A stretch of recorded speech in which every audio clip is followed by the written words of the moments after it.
इस कहानी में बताया जाता है कि हजारों साल पहले इंसानों को लगता था कि धरती के जैसी ही कई सारे प्लैनेट हैं और उन्हीं में एसगार्ड भी शामिल था। ये दुनिया दिखने में बहुत खूबसूरत थी। कहानी में दिखाया जाता है कि ओडिन ये कहानी अपने बेटे थोर और लोकी को सुना रहे होते हैं। वो कहते हैं, तुम बड़े होकर एक दिन मासूम लोगों की हेल्प जरूर करोगे। दूसरी तरफ हमें जॉन और बेरिश दिखाई देते हैं जो आसमान पर रिसर्च कर रहे होते हैं। उन्हें लगता है एक दुनिया से दूसरी दुनिया में जाया जा सकता है। तभी उन्हें आसमान में बहुत अजीब रोशनी दिखाई देती है। वो उस रोशनी का पीछा करने लगते हैं। तभी वो बिजली एक तूफान में बदल जाती है जिससे उनकी गाड़ी के आगे एक आदमी आकर टकरा जाता है।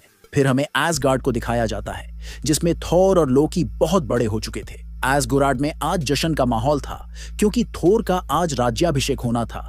तभी एसगार्ड के हथियार खाने में 3 चोर घुस जाते हैं जो वहां रखे फौज बॉक्स को चुराना चाहते थे। लेकिन इस बात का पता ओडिन को चल जाता है और वो वहां डिस्ट्रॉयर को भेज देते हैं जो उन्हें मार देता है। तभी ओडिन अपने दोनों बेटों के साथ वहां पर पहुंचते हैं। तभी थॉर कहता है, हमें इन लोगों को सबक सिखाना चाहिए। उन्हें लगने लगा है कि हम कमजोर हैं, लेकिन ओडिन मना कर देते हैं। थॉर कहता है, नया राजा होने के नाते मैं हुक्म देता। तभी ओडिन कहते हैं कि तुम अभी राजा बने नहीं हो। लेकिन ओडिन के मना करने के बाद भी थॉर अपने दोस्तों के साथ उन्हें मारने चला जाता है। जब वे फर्स्ट जायंट के पास पहुंचते हैं तो उनकी संख्या बहुत ज्यादा होती है।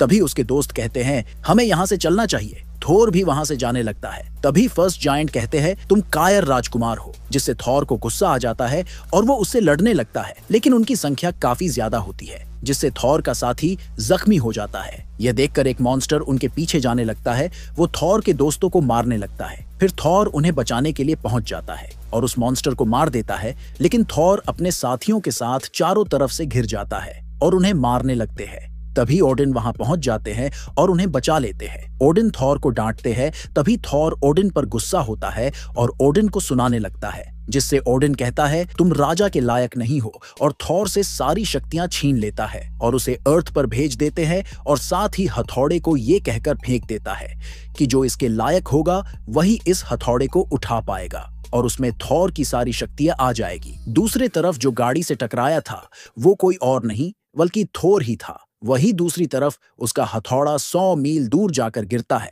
जैन थॉर को हॉस्पिटल में एडमिट कराती है। वही जब थॉर की आंख खुलती है तो डॉक्टर पर अटैक करने लगता है, लेकिन उसे पकड़कर बेहोश कर देते हैं। दूसरी तरफ दिखाया जाता है जहां पर थॉर का हथौड़ा गिरा था वहां पर कई लोग आने लगते हैं। वो उस हथौड़े को उठाने की कोशिश करते हैं लेकिन उसे कोई नहीं उठा पाता है। वे लोग गाड़ी से भी उठाने को कोशिश करते हैं लेकिन उनकी गाड़ी भी टूट जाती है। तभी पुलिस वहां पहुंच जाती है और उस जगह को सीज कर देते हैं। जब जैन को पता चलता है कि थॉर दूसरी दुनिया से आया है तो उससे मिलने के लिए चली जाती है, लेकिन थॉर वहां से भाग जाता है। तभी जैन कहती है वो उसे ढूंढ कर ही रहेगी और वहां से जाने लगती है।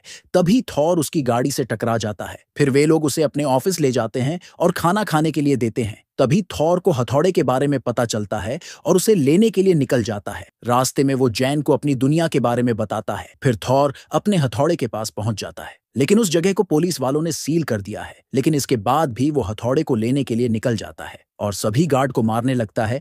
आखिरकार वो अपने हथौड़े के पास पहुंच जाता है और हथौड़े को उठाने लगता है, लेकिन थॉर उसे उठा नहीं पाता है क्योंकि ओडिन ने कहा था इसे वही उठा सकता है जो इसके लायक होगा।